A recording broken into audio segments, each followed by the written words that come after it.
Hi, and welcome to Warped Zone. It's a podcast on sci-fi, philosophy, religion, politics, gaming, and anything else taboo. Ooh, taboo. We put the U in taboo. Yeah. Welcome, everyone. This episode is going to actually touch on a number of things which are very taboo. So we are going to raise the issue of assault. Yep. So if you may find that offensive, perhaps give the discussion about the short story, which is Boy and His Dog, a miss, which will be in the latter part of the episode. Yeah, no, definitely. A bit of a trigger warning. So yeah, if you do find the themes of rape, sexual assault, and all these sort of things makes you feel very comfortable, and we totally understand, we suggest you tune out for this part because it is going to get very taboo. Very taboo. Also, if you don't like dogs. Yeah, that's true. I'm not a dog person. Yeah, I know. Yeah. But yeah, so the story we're looking at today is Harlan Ellison's Boy and His Dog, which was a short story written in 1969. But we're going to start before we dive straight in. Yes. How's your week been, Ben? Okay. I've seen you on Saturday. Yeah, I know. We talk all the time, so it's fine. We do talk all the time. So Saturday was the Sydney Classic Gaming Club. Yes. Which is a group of some people. A very highbrow group. Not everybody can join. No, it's a closed-off group. Yes. Which is quite funny. And we went to Mark Bell's house, who is a friend of both of ours. Yep. And the idea is that the host will choose a number of games and we all play them together, and you compete to see who's the best person, and then you get awarded a trophy, which started off with being a trophy at my place, which was a small cup and a banana shoved in the cup. Nice. And then Mark has added to that by shoving that little, espresso cup into a it's an Atari 2600 control stick. Oh, nice. Yeah, he ripped off the top of it and actually shoved the cup. So it's the same cup that just keeps getting re-envisioned into different awards. Yeah, and then he's put a little monkey from Monkey Ball attached to the banana. So now he's added something to the top. Does it mean in maybe like a year the trophy's going to be so big that he won't be able to get it out? Yeah, it gets retired at the end of the year by the person who's won the most amount of the gaming club events. The scoring's a little bit weird. So if you come first, you get 10 points, and then if you come second, you come 9 points. So really it gives an advantage to someone who's gone average at all the games. Yeah, and why don't you tell everyone what games we played? Well, maybe we go backwards from the games that I think that you disliked the most. I'm going to make a guess. I didn't play them all. Yeah, so I'm going to make a guess. Okay, all right, go. So it's Super Turrican on the Mega Drive. You didn't like that. I don't know, can you explain to me the game? That was the one. That's the run and gun game. So you run, right, and shoot. It's on the Mega Drive, so it's the black. Was it one in the main table or in the other room? No, I like that one. Oh, you like that one? Where you shoot and you have the little grapple, you swing around. No, okay. I like that game. Oh, you like that one? Yeah, you didn't see me play it. I wasn't great at it, but I got the hang of it. I liked it a lot better than the Seamus game that was on the screen beforehand. What was that one called? You know, the little Seamus character that shoots things? Seamus. Metroid. Yeah, Metroid. I preferred the first one over Metroid. Oh, really? Yeah. You like Turrican over Metroid? That's pretty cool. Yeah. Okay. Outrun? What one was that one? It's the car racing game. I hated that one. Okay. R-Type? Didn't play it. Didn't get a chance. Because you and Mark were hogging it. Well, yeah, okay. Well and Nelly, which is a pinball. I did not like Well and Nelly. Yeah. It was really hard. The flippers were only like an inch long. Yeah, little tiny flippers. Okay, so I liked... Oh, and then there's Cannabolt, which is the Commodore 64. Loved that game. Yeah, we'll talk about that one last, I think. But we also played Nidhogg. Which one was that one? That was also on PlayStation 4. Oh, that was really fun as well. They're my two favourites. So that Nidhogg... Okay, how about we go in order? So Super Turrican, Mega Drive-based game, run and shoot. It is very rare on the Mega Drive, and that's why Mark chose all of these games, because they are quite rare. Outrun. So Mark has a stand-up outrun machine which has got an actual driving wheel attached to it. So it's really cool. R-Type, he has an R-Type board. If anyone knows anything about R-Type, they are very rare boards. I have an R-Type board as well. I have sound issues on mine, so that was a bit of an issue on the day because I brought my board to test in his machine. It didn't work at all. Very strange. Well, Nelly is Mark's 5th pinball machine he owns. I think he owns 5. He has some really cool sci-fi ones too that some of them weren't Yeah. working. I really wanted to play with like Queen Robot or something. I can't remember the name. They were really cool looking. Yeah, this is Mark needs to fix Mark's pinball machines. So if you're listening, Mark, and Mark does listen. Does he listen? Yeah. Yeah. Yeah. Well, we should start listening, Mark. If you haven't been. Yeah, well, he won't hear this. To That's say true. that he is. Yeah, so... yeah, he needs to fix the pinball machine. But Nelly, I think, was the worst pinball machine. And the reason why he chose it is because it's not very rule intensive. Yeah. So anyone can step up to the machine, make a couple of good shots, and you're potentially going to get a high score. Yep. Rather than knowing, all right, you have to hit this track 3 times to get, It was multis and really stuff. hard though. Like as far as pinball, because I played the Walking Dead one that he had there, and it's like quite a new machine, But it was like, you get rewarded really easily. So you hit a ball a certain way and you get really rewarded. Whereas this one, I felt like it was like a slog, like it was hard work. The lights weren't as satisfying. Like everything about it was Totally. not really enticing. And Mark's thoughts of choosing a machine which he thought everyone else would go potentially better at than him, he still came first at that. Yeah, so it's... I guess the machines you have in your own house, I would expect people to be better at though. Haha, well, I beat him. I beat him with R-Type. Oh, but you would play that since you were a kid. That's one of your best that is games. one of my favourite games. But I also beat him with Super Turrican. I'd never played it before, but I played a lot of running gun games like that. Was that the one with the little rope? Yeah, I like that. Yeah, it's a very good game. The star of the show, though, Cannabolt. We played it on an SX64. So an SX64 is a portable Commodore 64 with a little tiny itty-bitty CRT TV, which was It almost looks like an old camera, like an old school projector. That's what it looked like to me. It did, but it's a little tiny, like 3.5-inch screen. And my eyesight's not very good. So. No.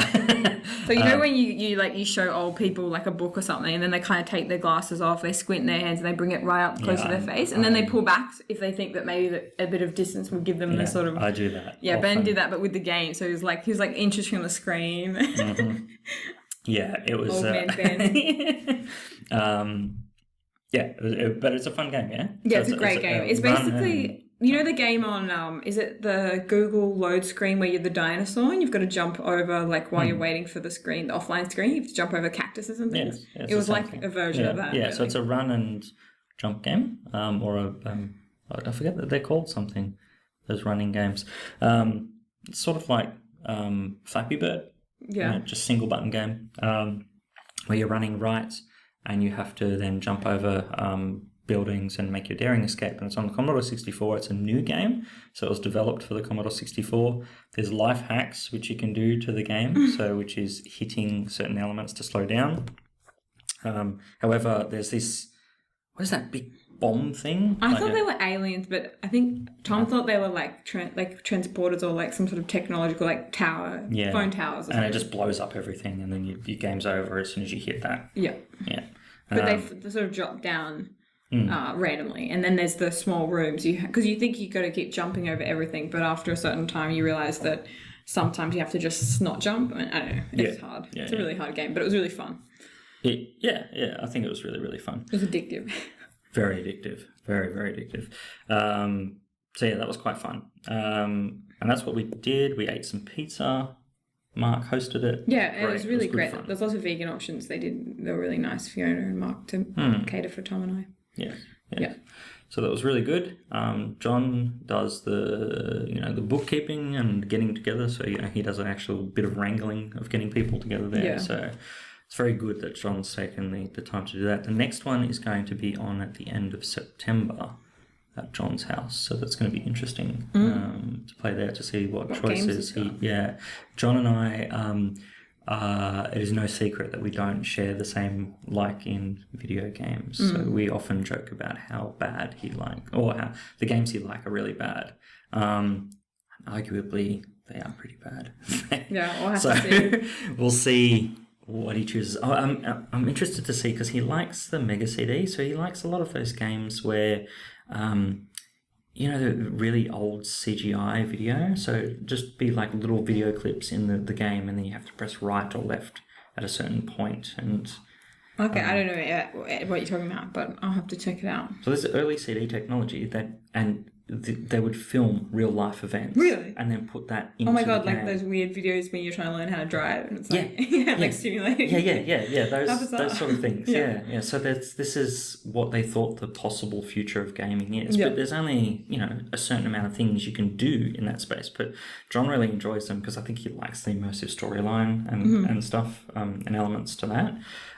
Whereas they're not very good, like gameplay wise, and that's what I play games for. So we're liking games for a different reason. But yeah, he thinks that those CDI games. I think he's got a Laserdisc player as well. I don't know what that is. They're really big. Like when they thought, okay, we need to put more media on discs. Instead of saying, doing multi-layered discs because they couldn't develop that at the time, or DVD technology wasn't around. They just made bigger discs. So the laser discs actually be quite large.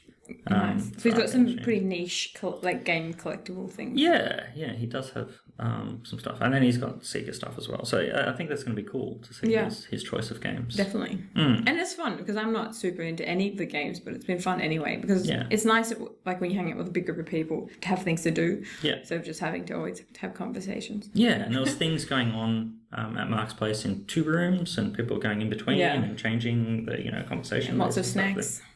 Lots of snacks. Yeah. Vegan chocolates, which, could break your jaws. Yeah, they're like vegan strawberries, like dark chocolate coated strawberries, dark chocolate coated coffee beans, dark chocolate coated macadamias. I was in like chocolate heaven. Yeah. And then there was also jalapeno poppers, which has been a star of every meat. Really? So far. Yeah. I should have brought something. I'm going to bring something next time, like bake something. Yeah, that'd be cool. Yeah. What else have you been up to? So Jodie and I went furniture shopping on the weekend to look at, Did you go to IKEA? No. Hate IKEA. Yeah, I always have like an existential crisis when I'm in IKEA. There's just something about feeling lost and knowing where the exit is, but not be able to go straight there. Well, they've got the... You have to loop around. Yeah, but they've got the passageways now. Do they? So, yeah, as long as you know that you're aiming for the right way, you can go through the walls. But, you can't find things easily. Like, you can't go find something it's near somewhere else. It's always like... Yeah, you have to go really through the snake thing and you have to go see the kitchen stuff. Yeah, and then you have to go find the boxes again and put them in your trolley. The whole experience. You take a photo of the thing and then it says it's in aisle this, whatever it is, and then you get to that aisle and it's moved. Yeah, but don't get me wrong, it's not like I hate shopping. I just really hate shopping at IKEA. I don't know why. Yeah. And it's all like lots of bright lights. It's like aesthetically, I find it a really horrifying experience. Horrifying experience. So that was interesting. I didn't go to IKEA. We went to Blackson Road in Campbelltown, so there's lots of furniture shops there. So that was quite cool. We went to look for Isaiah's nightlight has died. His Thomas nightlight has expired. I'm glad you get your priorities straight.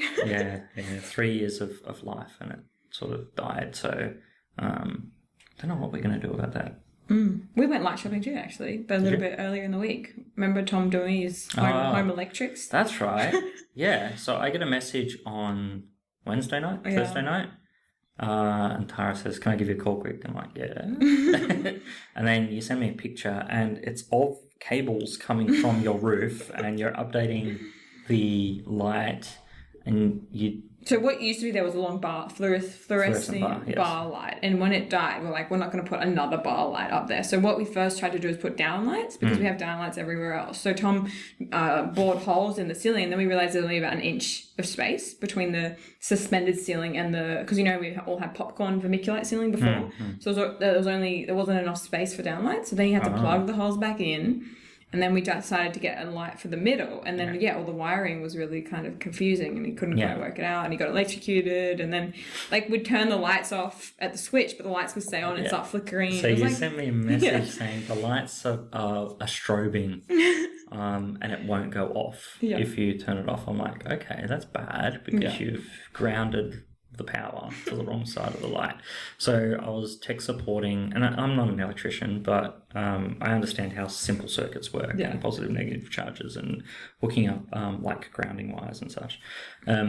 So we were tech supporting from distance as to what the holes meant at the bottom of the light that I had never seen before. But it ended up being the loop light. The loop was actually important because what would happen is then when we put where he put the loop meant that all the lights along the hallway all went out. Yes. And then so he had to do something else with the loop and then it would work. Correct. So it's all, So the loop light is so that you get the next light in the loop chain. Yeah, but you wouldn't have thought that it would affect the other lights that you hadn't kind of hooked up. It was really bizarre. I felt like something like supernatural happened. I don't know.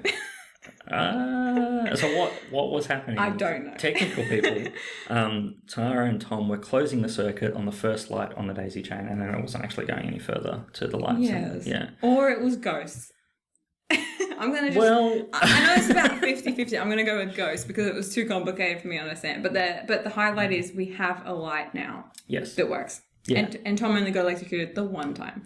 Could we have just paid the money to get it done from an electrician like I suggested initially and not have all that stress and anguish? Yes. Did we do that? No. That's totally okay. Yes. So that's what you've also been doing. You painted some doors. Very exciting. We had a very domestic weekend. So I painted some doors. This was on Saturday. All day you were painting. Most of the day. Right. I painted some doors. I vacuumed. I mopped the floor. I put a load of washing on. So much domestic stuff. What else did we do? It was really boring. Went to the gym. Okay. Yeah. That's good. And then we cleaned all day Sunday as well. Because my mum's coming to stay and I wanted the house to be tidy. Well, that's cool. Semester 1 has started. So for you, not for me. Yeah, I don't understand that. We're 3 universities that I teach at all have different calendars for when they're breaking and starting, and it's just crazy. So for you, it's next week. For me, I had 3 classes yesterday at ACU, and they're all pretty good. Yep. So they're pretty loud. How many in each class? 20. 20? Yeah, 25. Did you plug our podcast? No. Maybe I should. Yeah, if you want to find like a really good podcast. Like... One of the students Googled me. Did they? Yeah, during the class. How'd you feel about that? What's your Google record like? I got a couple of notifications yesterday saying that people have looked up my... Oh, do you have it like set in so you know who's Googling you? No, through the academia. Oh, yeah. I get that all the time and it's like different Tara Smiths. Oh, really? Yeah, because my name's pretty common. So, like, so Tara Smith just did this. I'm like, it's me. Like, I haven't done that. So. This is people... It sometimes comes up and says that someone found you on Google and clicked on your profile. So, it's, yeah. And my name's, like, not as common as... That's true. Is it Croatian, your name? Have we told people that in joke? I don't think so. No, so, okay, Tetris Championship last year, there was someone that was watching, and during one of the call-outs, they said, oh, yeah, it's Banasik up next. And then and it was like really quiet, went quiet in the bar. It's one of those moments in a public space where everything just goes really soft and quiet. And she goes, oh my God, are you Croatian? And then we've been making... everyone's laughed and it was very... And I'm like... Didn't they call you Ben Banasik as well? Wasn't that the start of the Ben Banasik jokes? So did Ben Banasik? I'm pretty sure it was. I think she mispronounced it. No, I think it's right. And so we've been referring to it ever since that day. Yeah, I get occasional pictures of the Croatian flag sent to me from Tom, which is nice. But you're not Croatian, are you? No, I'm not Croatian. Yeah, so I don't know how we got onto that. I don't know, I think we're being funny. Yeah, Newcastle is tomorrow, so I'm driving up there. And that's where you're teaching, right? Lecturing, yes. Lecturing. Are you excited? Yeah. How big's your class? We don't know. Ooh, okay. It's one of those offline classes. Okay. So... But you don't know how many people enrolled? Oh, no, I do. It's about 50 odd. Okay, but not everyone shows up to classes, is that what you're saying? Yeah, there's like 10, maybe 15 people turn up to the lecture. So it's more of a seminar-based thing that I try and run, because you can't really run a lecture with just 15 people in the room. And I don't think that we sort of can. But it's not really engaging, I think, for those people. Yeah. Because there's no tute, like it's not like traditional like 2 hours lecture, 1 hour tute. It's combined, right? Yeah. So I run activities as well as part of the. So usually I'll lecture for a good hour and hour and 30 minutes, and then we do a quick activity for 10-15 minutes. That takes me to a total 2 hours. I'm meant to have. And this is a religion and philosophy class, right? Yeah, religious thought. Whereas the other one is what do Christians think? What do Christians believe? Oh, what do Christians believe? A lot. Yeah. turns out. Wow, really? Yeah. Actually, ACU is doing that. They're following the creed, which is pretty interesting. So Emmanuel's made the decision. So, the Apostles' Creed, I believe in one Father. So it starts off with God, creation, and then, so going through the canons of the church by actually following the links of the creed. It's a good way, actually, at organising a course structure, because where do you start? Totally. The 2,000 years worth of history, and then quick summary for students in the room who are not necessarily from a Christian background. That sounds good. Yeah, and you have to talk about the conflicts as well in modern Christian belief, and some Christians believe one thing and not another. So going by the creed, you can actually touch on those differences quite well. Manuel's a very smart dude. And you got a new laptop? Oh, yeah, I do. Yeah. It looks like the other one, but it's... bit the bullet. I did that on Sunday. Yeah, it does look like the other one. So it's a MacBook Pro. It does this. Look at this. All right. I'm just looking at the thing. Oh, it has like a bar on it that is like interactive, like in the actual keypad. And now look, if I open up Word, look at that. Oh, so that's almost like a screen. A screen within it's a the bar, keypad. which is a screen. Do you know what the technical term of that is? A screen key pad. Is that what it's called? No, I don't know. I don't know. That's very high tech though. Yeah, it is. It's kind of annoying because when you touch on it, things pop up all the time like this. Yeah. So when I'm typing, I have to be careful not to. So it's a bit too high tech. Or you're getting used to it still. I'm getting used to it. Yeah, and it's got bigger speakers, and yeah, it's good. It works really, really well. Yeah. Tara's just written down red. I don't know. The microphone decibels keep going into the red. Do you think it matters? No, I don't think so. Maybe we'll just move this back a little bit. I think it'll be all right. See, it goes to 0. Are you talking either too loud or too soft? The maximum. So you don't want to scream. Yeah. What is that? All right. Anyway. No, it'll be okay. Don't worry about it. It's fine. It's fine. Yeah. So that's what's been happening. We had a shout out. We had a couple of shout outs actually. Did we? Yeah. Oh, so we're doing feedback? Yeah. Feedback. So, the feedback we got from Carol, our supervisor, who we met with today, and it was always really good to have her back. We've missed her. She said that we put the undeniable appeal of Lovecraft intelligently, which is very nice of her to say. And bringing up the distasteful aspects of it quite well. Yeah, with racism. Yeah. Caveat. And my passion for Journey is truly touching, which is very nice for her to say. We also have a Discord channel. Yay! So we not only do we have Facebook, or not only do we have a Facebook group. I've run out of things. Page. We have a Facebook page. We have a Facebook page. Twitter. Yeah, we have. Are we on Twitter? Yeah, we're both on Twitter. Oh yeah, well, they will individually, but we don't have. Yeah, but so we have that. But we now have a Discord chat, so that if you maybe wanted to interact with us, but you didn't know how to reach us, you can now go on the Discord chat, and we'd love to get some recommendations or some feedback, because apparently we have about 100. We've had quite a few listeners that I don't think we know. Yeah, I don't know. It's not just my mum, guys. So no, that's good. No, unless your mum's downloading it on like 20 or 30 different devices all the time. Yeah. I don't know.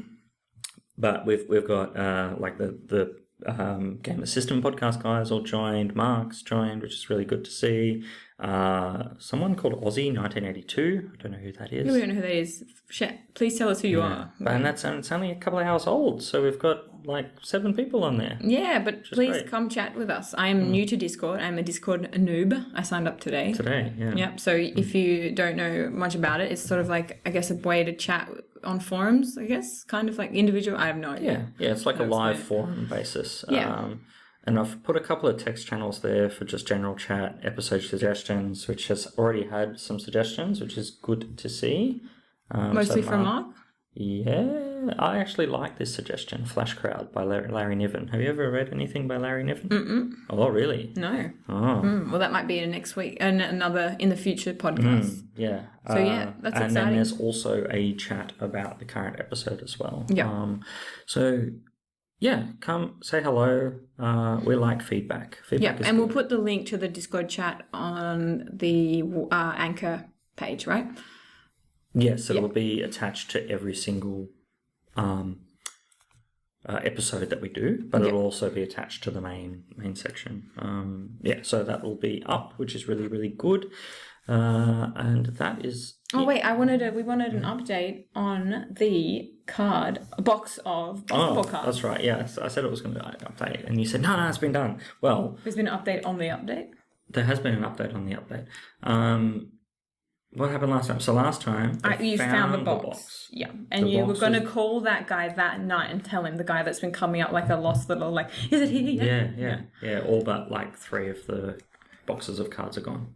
So what does that mean? He bought like 15. Oh, I thought you meant they were missing. I was like, that's a twist. No. So in a week, 15 boxes of cards are gone. So I thought, this will keep us going for a while, like 18 boxes of cards. No. Is this the update? Yeah. Is that it? It got to the shop. It's fine. Star Trek actually did their job. But that day that we were meant to get the box redelivered to us, they again scanned it in incorrectly.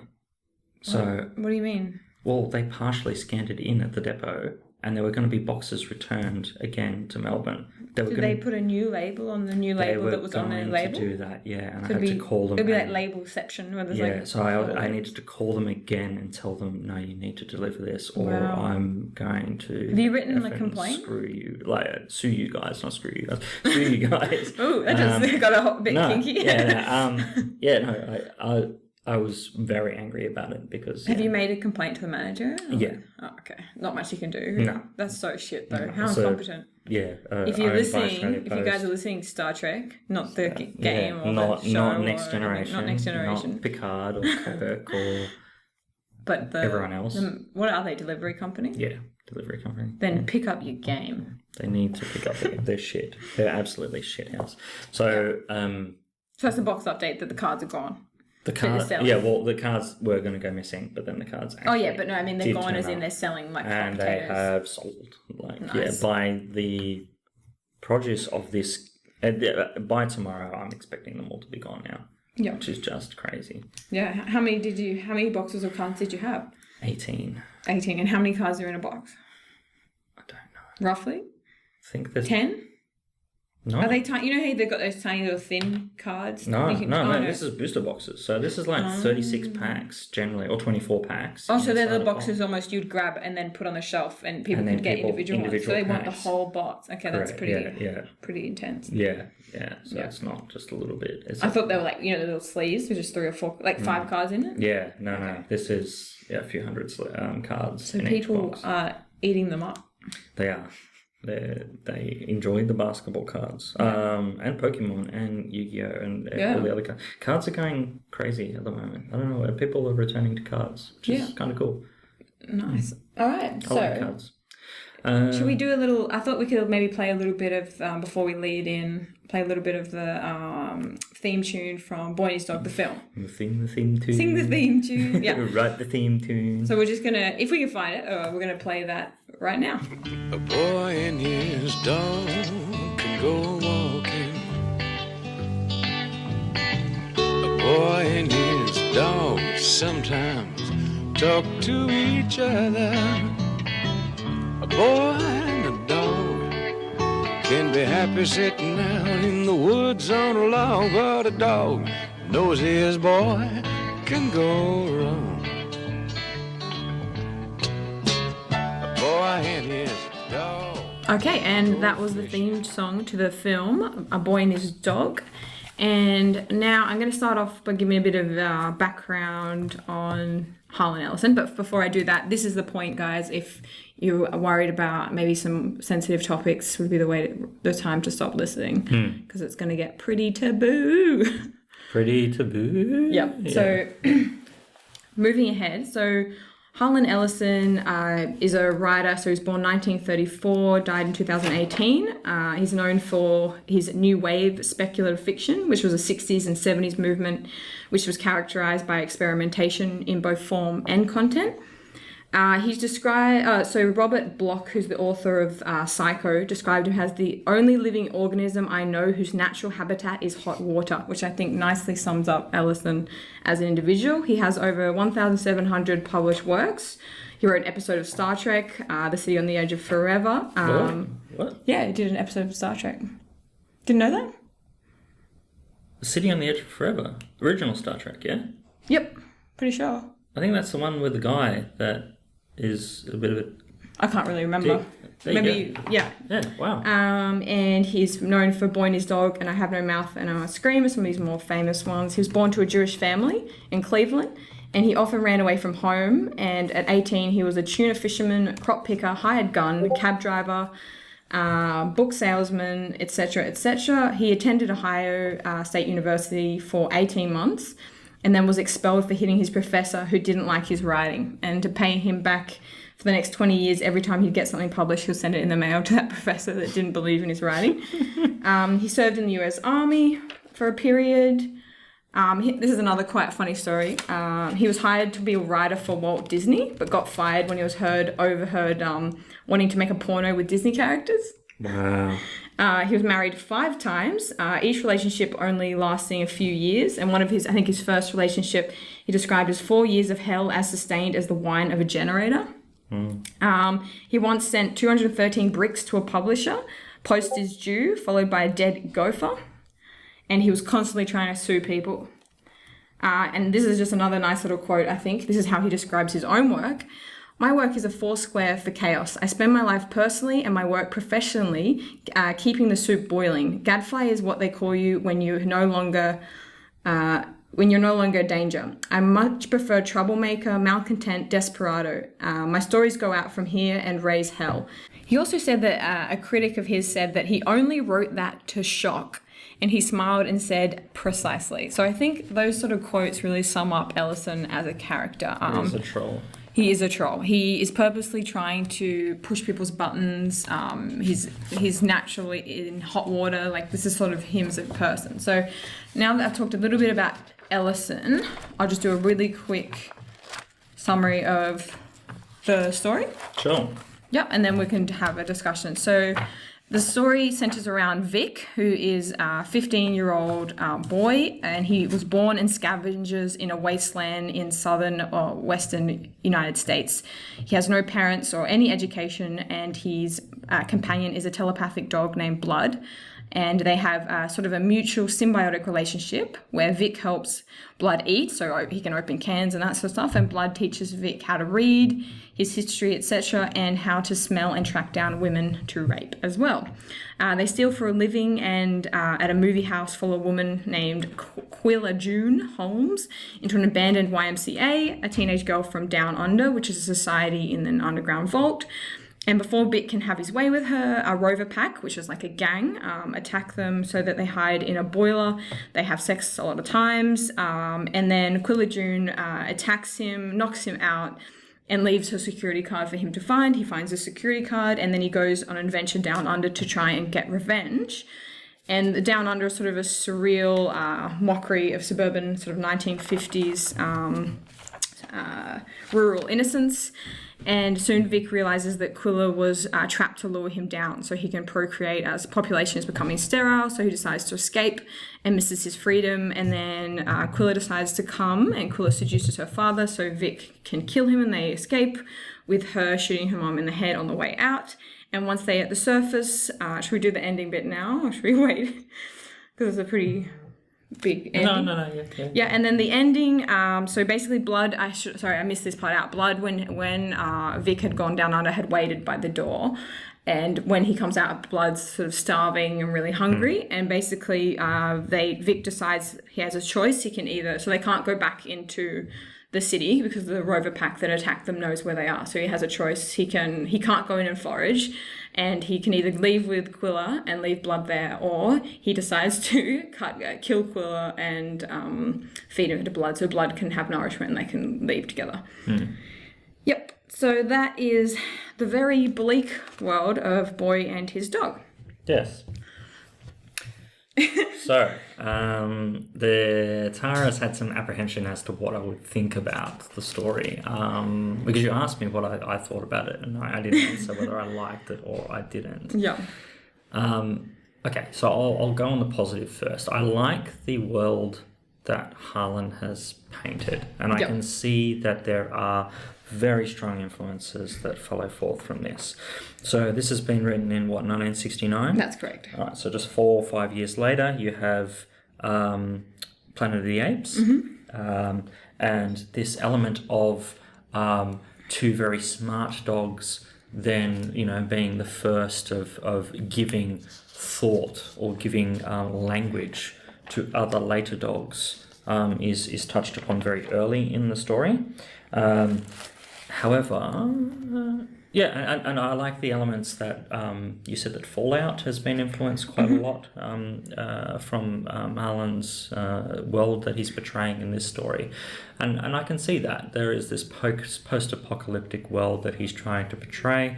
This is at the height of the Cold War, so there is a definite fear in the US that you would have some sort of nuclear fallout or nuclear war, and people will then be living in some sort of world where you can't grow things, or people need to go to underground to actually grow things.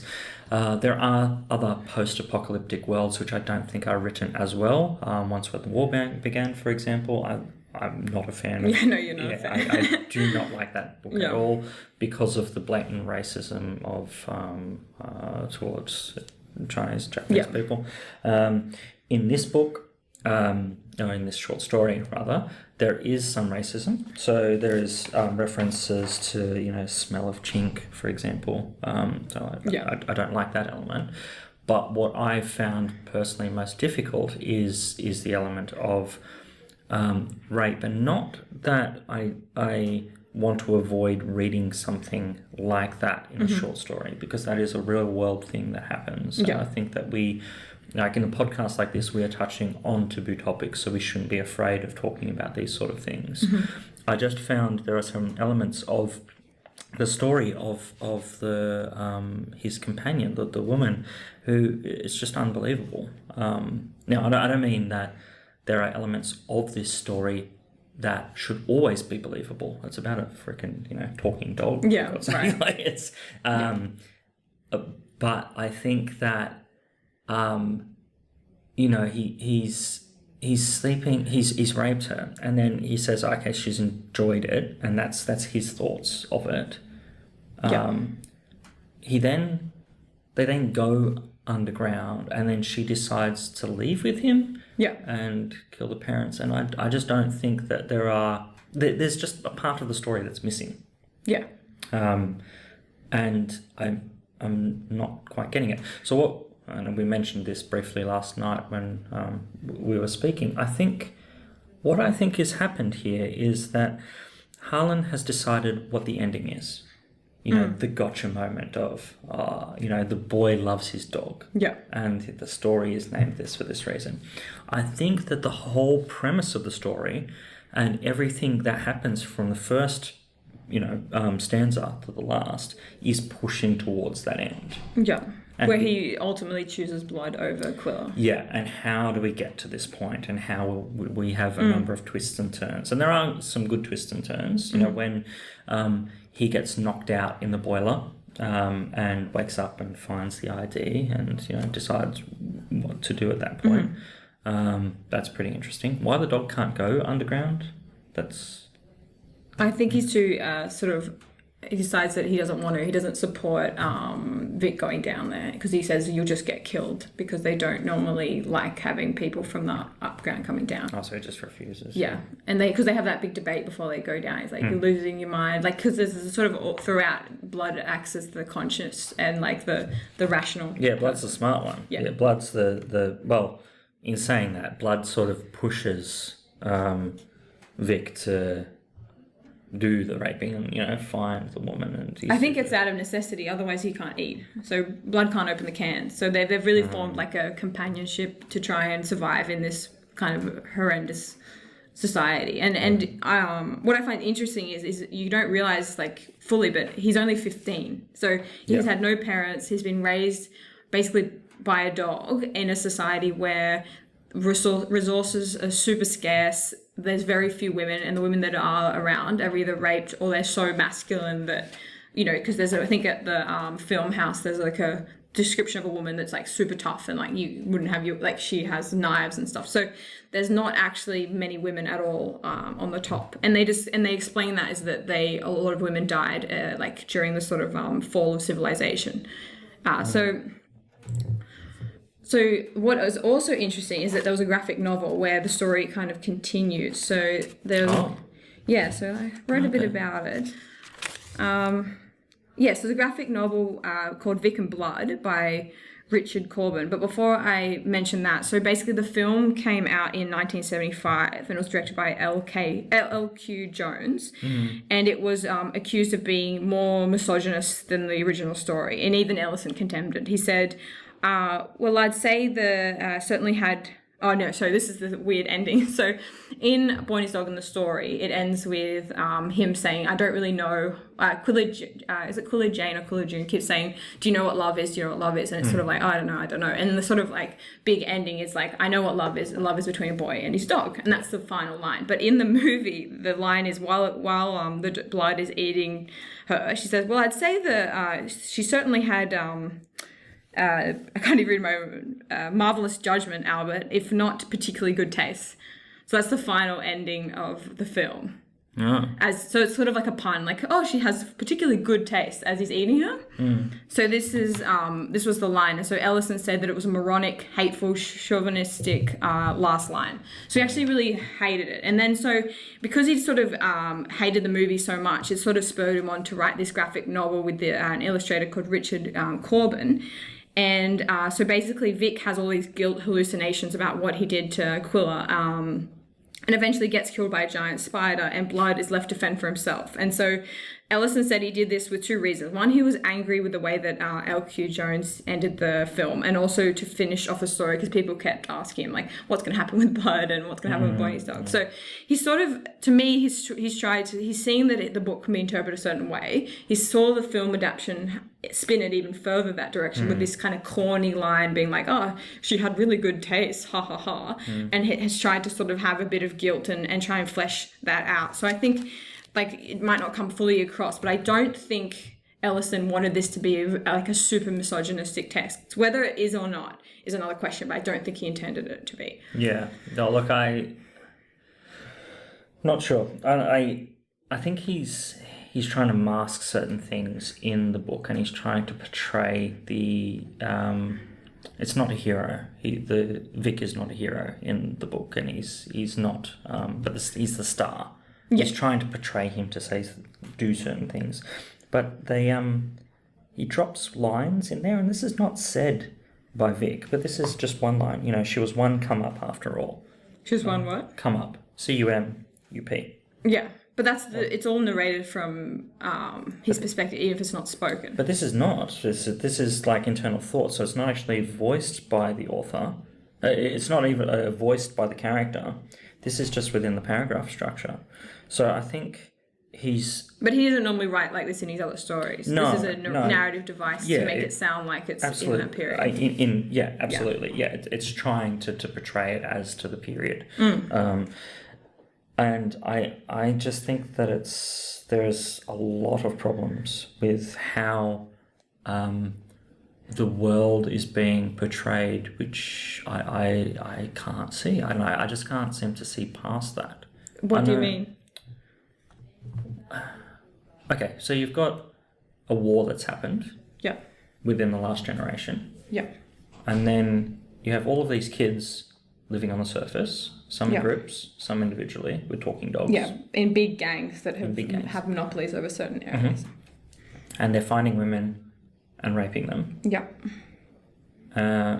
At some point, if there is no women around, and there is just men all, and this is what happens in part of the book. Yeah. They're all going to a movie theater and all masturbating at the same time. There is no women around at all. Yeah.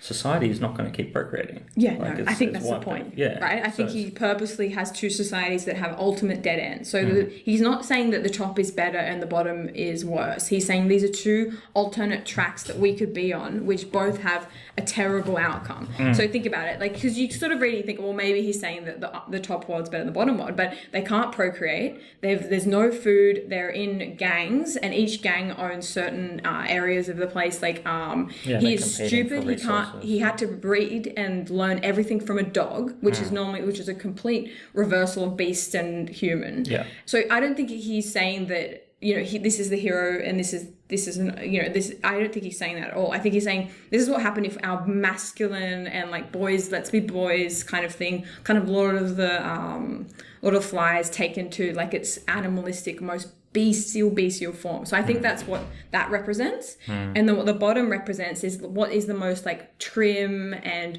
bourgeois kind of most suburban nightmare you could think of, that's dull, it can't move anywhere, sort of like 1930s America where we all have like paved lawns. And there's like a quote in there that's I don't know if I wrote it down somewhere, which she just describes how boring it is. Yeah. Where is that? Oh, here we go. Okay, they rocked in the rockers on the front porches. They raked their lawns. They hung around the gas station. They stuck pennies in gumball machines. They painted white stripes down the middle of the road. They sold newspapers on the corners. They listened to compa bands on a shell in the park. They played hopscotch and pussy in the corner. They polished fire engines. They sat on benches reading. They washed windows and pruned bushes. They tipped their hats to ladies. They collected milk bottles in wire carrying racks. They groomed horses and threw sticks for their dogs to retrieve. They drove into the communal swimming pool. They chalked vegetable prices on a slate outside the grocery. They walked hand in hand. So this is like a completely boring civilization that's so sterile that they can't actually breed anymore. So on the top you have babies being born that are neither male or female. They're genderless, like mutated creatures. And then on the bottom you have a sterility that's derived from, they keep breeding women and they can't really produce any men, and it's sort of like that's sort of what's happened. So neither of them are progressive. Yeah, okay. So in that scenario, you then have the protagonist of the story coming across a woman, and then he rapes her. Yeah. And then says that she is happy, I could tell. Yeah, which is totally disillusional, right? This is the whole point. He's so disillusioned with his fantasy. Do you know what I mean? Like, but she does then like it. Like, this is the unbelievable thing about the whole I don't story. think we fully know what Quilla was thinking, because I mean she came up to the top with a mission to bring him back down. That was always the goal. So I think you don't really understand her perspective. But there are elements which are shown. So she says, they're having a discussion after he has, and she's never had sex before because he says that there's blood. And then they're sleeping together a number of times, and he says something and she says, oh, that's very crude. And he says, I'm very crude. And she says, well, not all the time. Like, there's this flirtation almost that comes out of that experience, and they become in this relationship, and then they become a partnership because they're conspiring to escape together. The twist is that really the protagonist has a better alignment, or feels that he has more in common with the dog than her. Yeah, that's the twist, and that I get. I just think that it's an unnecessary plot twist. No, the plot twist is not unnecessary. I get that.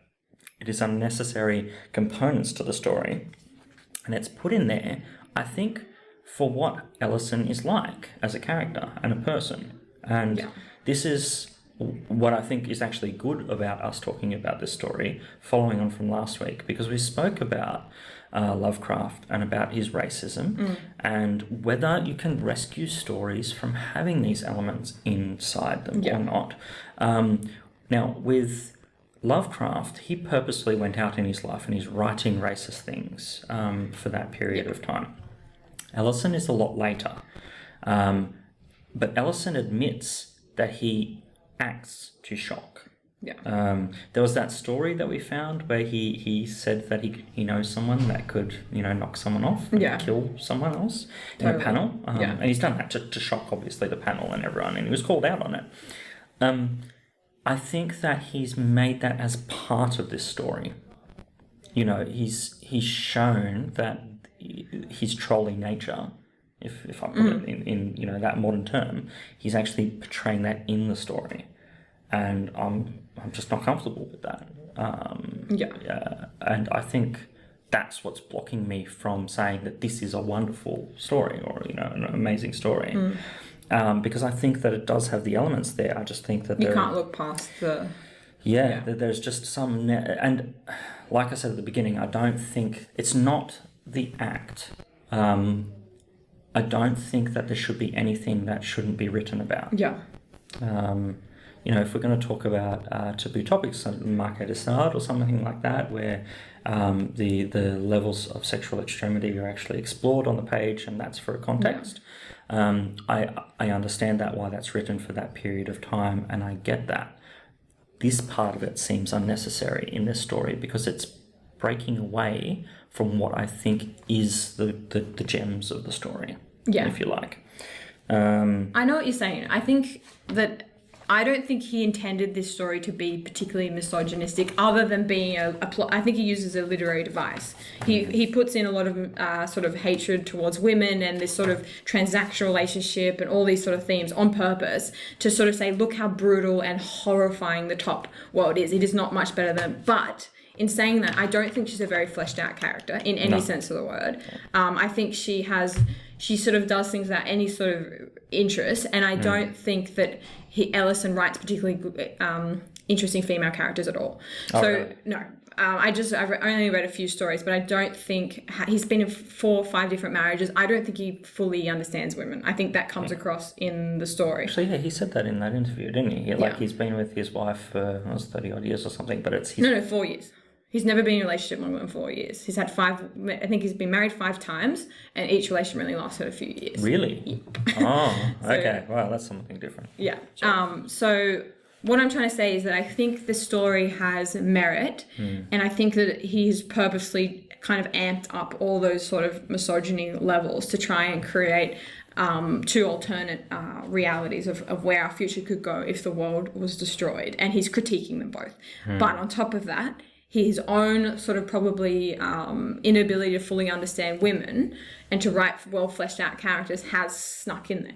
And whether he's doing it to mask those things or not, I'm not sure. I don't think he's intentionally doing that. I think he had good intentions for this novel, and I think it's a good novella. I think it's a good story, but I agree with you that the women that Quilla is completely void of any real. You don't really have any empathy for her. No. Which is, I think, how it's supposed to be written, which is sad because she is also a victim. They're both victims in a way of circumstance, and she's much more of a victim because she's not only raped, she's been asked by her parents. So she's a teenager as well. We don't know exact the age. I think she's about 15 as well. She's been told to go on the surface, lure a man in so that the society can procreate. And there's the implication she wasn't supposed to necessarily have sex with him on the top, but she decided to anyway, which wasn't meant to happen.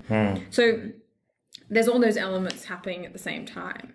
I guess for me, the value of the story comes from these sort of weird parallels that he draws. So kind of like the fact that, you know, the man is being taught by the dog. And actually, I think the hero of the story is Blood over anybody else because he's intelligent. He doesn't think with his sexual organs. He's funny, he's witty, he's sort of like, and that's what, when Ellison talks about it, he says that he wrote this story for his dog, Abu. So he had a dog. And so he sort of wrote this to sort of, I think, put up the relationship between a man and his dog, or a boy and his dog, and how important that connection can be. And it's a shame that it has also involved maybe diminishing the importance of a relationship between a man and a woman at the same time. Yes. Yeah, I can see that. Agree with you. Yeah, I agree with you. And there are other ways that we now know in the contemporary society to portray those sort of relationships. So if you look at Wilfred, the Australian show, which is then changed into a movie. So Wilfred is a fallen creature. His intention is to hang around the home, and he wants his owner to hang around as well and smoke weed with him or drink beer, and just be in the space of hanging out and being with them. So that fallen nature, I think, is really well portrayed, but it's not at the cost of the other character, or the woman that's around occasionally, or women throughout the series. But yeah, I can see the influence. It's just that one thing that comes up over and over again, and she does. She becomes smitten with him later in the story as well. You know, she constantly asks, "Do you love me?" And she's, you know, making that choice in life. And I think that's a big jump from, you know, just 5 or 6 pages prior. I get it's a novella, so it's very short, and you have to move on with these sort of things really fast. Sorry, not 5 or 6. It's about 15 pages earlier. She's being raped, and then on 243, she's asking, you know, "Vic, do you love me?" I kept saying yes, not because I meant it. It just kept her climbing. Yeah. So, she is not a likable character in any sense of the word, and it's a shame. And I think it reflects that he can't write women particularly well, especially in this story. You know, and I understand that that's like a difficult part to read, but I think the story has so much more to offer in its alternate realities and alternate worlds, and the kind of commentary he makes on both the sort of tea party, suburban sort of nightmare, as well as this kind of Wild West gone really wrong. Because, you know, they watch those Western films and it's like he's reliving those. So I think that to me that kind of society paralleled, and also the sort of unexpected ending where he does choose a companionship and a friendship with the dog over this relationship, which you wouldn't expect, because he gets, you know, he can have more sex with her and blah blah blah, but he's actually choosing I like that flip. I like the flip, and it's super unexpected. And so you know, one of the critiques is also this Down Under is that it was created by Christians as well, and I think that that's interesting. So the quote goes, "People who'd settled them were squares of the worst kind, Southern Baptists, fundamentalists, law and order goofs, real middle-class squares with no taste for the wildlife. They didn't want any progress, any dissent. The best time in the world had been just before the First War." And so, so he's sort of really critiquing, I think, that kind of old school American society, and just saying that they're sort of sterile and sitting in their ways. And in the movie, the way that they depict them is like they've all got painted faces and stuff like that, and it's all like really creepy, like painted as in like with like rouge and white, like kind of white face, like kind of almost like old lords of England with the little wigs and stuff, like really interesting. So like the first settlers. Pretty much. And basically it's kind of ironic too, is that you've got two societies obsessed with sex, really. You've got the top that's obsessed with finding women and raping them, and the bottom obsessed with finding men to bring them down to breed them so that they can continue there. And I think in that sense he's sort of saying that we're both are bestial in their own way, and both aren't very highly evolved, and you kind of left not knowing which one is better. And then what's the sort of redeeming factor is the friendship between him and the dog, which represents to me civilization. It's everything that a society and humanity should be. So that's kind of how I think it's kind of interesting. What else did I think? There's also a big parallel with H.G. Wells, The Time Traveler. So in that you have the time traveler going into the future and meeting two different societies, the Eloi and the Morlocks. The Morlocks are sort of meant to represent the lower class that live underground. They cannibalize and harvest the Eloi, which are like considered the upper class, like if that was left to be. And they're like kind of infantile little babies that they basically have to hide during the nighttime, or the Morlocks will eat them. And so you've got these two sort of upper, lower class. And I think that's kind of reflected a little bit in this story as well, because you have sort of the rough, that kind of like, country, like rural living, very brutish top level, and you have kind of soft, pedophilic, because there's the pedophile notion as well, with the father wanting to secretly sexually desiring his daughters, how they kind of lure him in to escape. And so you have also like this interesting kind of comparison between the two sort of endings. And what about the ending, eating Quilla? That was kind of interesting. The visceral thing of the dog actually being so withdrawn and, you know, waiting around and not finding anything. Yeah, it was really sad. Yeah. And then poor Quilla sort of has to make the ultimate sacrifice, like without any choice in the matter. Yeah. Yeah. Well, she's left like speechless right until the end, really. So, do you think we spoke about this with Lovecraft, that there are elements of a story which can be rescued, I guess, from the author. Is that the case with Ellison? I think it's a good story. I actually think it's very easy to read. I like all the slang. I think it means that you're immersed, like within the first page. It's completely, for a short story, basically, or a novella, it brings you in. You're pretty much, to me, it was quite a page turner, like wanting to know what happens. And having such an interesting character that's a dog. And so he's sort of like, I feel like he looks at two doubles. So he has above ground, below ground, limitless, limited, freedom, entrapment, rape, sterility, man, dog, smart, dumb, danger, safe, all these sort of little things that he's playing around with, with what you'd expect. And I think that's quite interesting. So I actually think it's a really good story that sort of looks at how inhumane people can be and how kind of fucked up humanity will be. And so Ellison, in a lot of his tropes, all he wants to do by being this person that's sort of trying to push people's buttons is to get society and humanity to go above and do a bit more and push harder and not be complacent. And I think that's what he's trying to say. He's saying, don't be super sterile and not moving, and don't be completely give way to your animalistic urges and rape people and do all this crazy stuff. Don't do either. Instead, maybe find some solace in friendship or companionship. And to me, that's sort of what the story is saying. It's a shame it's at the expense of no interesting female characters at all. But I just think he probably finds it difficult to humanize women because he's maybe in his personal life, I don't know, doesn't have a lot of, don't really know. Well, I think we've spoken about this. We will revisit Ellison later. With another story in another week.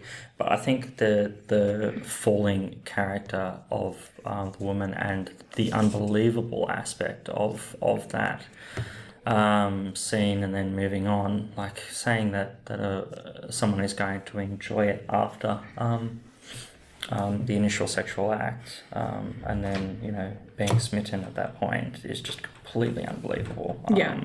So for that, I think it is a major failing point of the story, and it's ruined the story. But it's intentional that he's so disillusioned that he thinks that she's enjoying it. Like when Vic describes, I think, raping another woman, he says that he chained her up and that he'd revisit her, and he says something like, "Oh, I knew she really liked it, even though she spat in my face." So I think that the intention is to show how what am I trying to say, that he's so disillusioned with his own, he's growing up on these Western films where men are like, take what they need, they're kind of like swaggered in, and they take women as, so to me it's sort of intentionally, it's meant to make you feel like that, like it's what Ellison implied. Her actual quotes back shows that she is having some sort of enjoyment. Yeah, I think it's difficult to know, she's a victim of circumstance as well. She's objectified by her own parents as well. So I think that it's difficult to sort of read it as just being purely, that all these kind of flaws in the novel are not intentional. Do you know what I'm saying? Like, where do you draw the line between a plot device intentionally meant to be read from the perspective of a misogynist character and saying that means that Ellison was completely misogynist in this instant? I'm saying he's a little bit misogynist outside, but where do you draw the line? When you've got the actual quote from the other character given in that point. So but it's still from his perspective. Do you know what I mean? Like, we don't really know what, she might say that she loves him, but if you look from her perspective, she doesn't know, we don't know her backstory. But I don't think that is, I don't know what I'm trying to say. But she said, so I didn't mind. I liked doing it. Want to do it again. Yeah. I think that, as I said before, I don't think she's very fleshed out, but No, she's not. And that's what I think the failing point for me is. That's the key. That's it. Yeah. And because of that not being fleshed out and that non-engagement of her, there's just these blatant choices to be made to push towards that end of the story and that gotcha moment. Yeah. And I think that they could have been more skillfully done. Yeah, okay, I agree with you on that.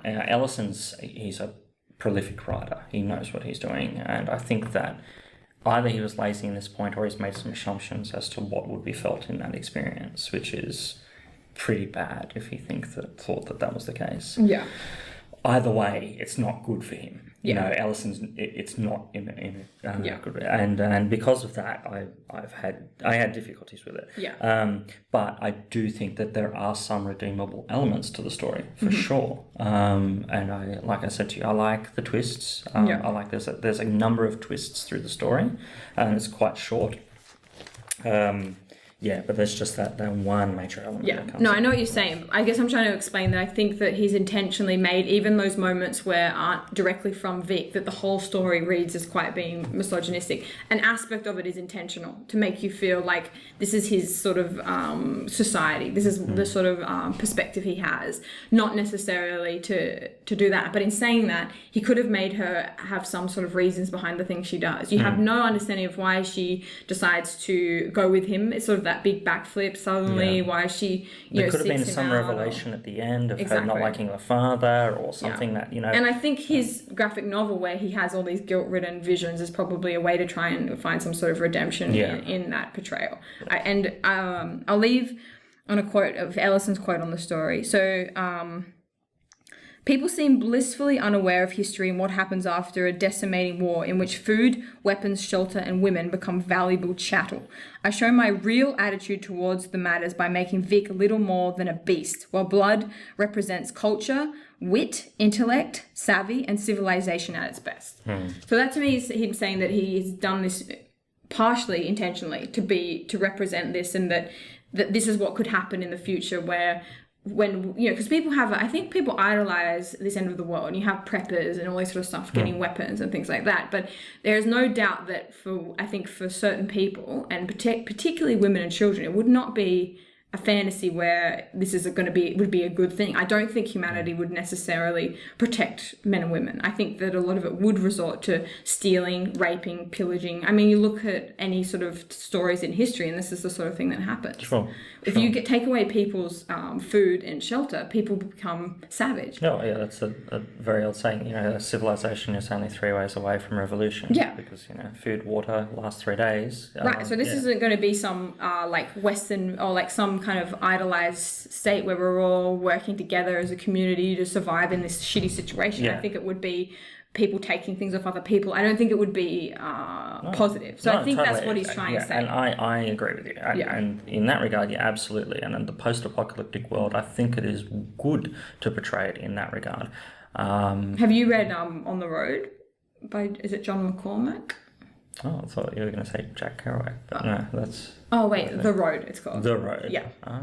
It's a futuristic novel. Anyway, in one scene, they cook and eat a baby. Like, this is like society at its most depraved. And I think that's what he's trying to show. But I understand that in saying all that, I think, she could be better fleshed out. But his own quote is saying that he doesn't want history to repeat itself. He doesn't think people should become just chattel, like food, and women shouldn't become. So he's trying to make Vic represent the beast and blood represent civilization. I think there's that aspect, and that's kind of why I like the story. Do we want to give a rating? Yeah, out of cans of dog food? Yeah. You think? Yeah, and the dog on Fallout's called dog meat. Really? So these are kind of inspired, and they have people that live underground and stuff like that. So I think a lot of Fallout. I've never played it, but this is apparently the. I've played a little bit of Fallout, and I haven't played it extensively. I said to you, that I really am not comfortable about, comparing the two, but the apocalyptic scenes of it, I think it is. But there's a lot of apocalyptic literature that comes from the 50s. Yeah, sure. And 60s. He didn't invent it. No. But it's a very vivid world that he's portraying. Yeah. All right. So out of dog food cans. I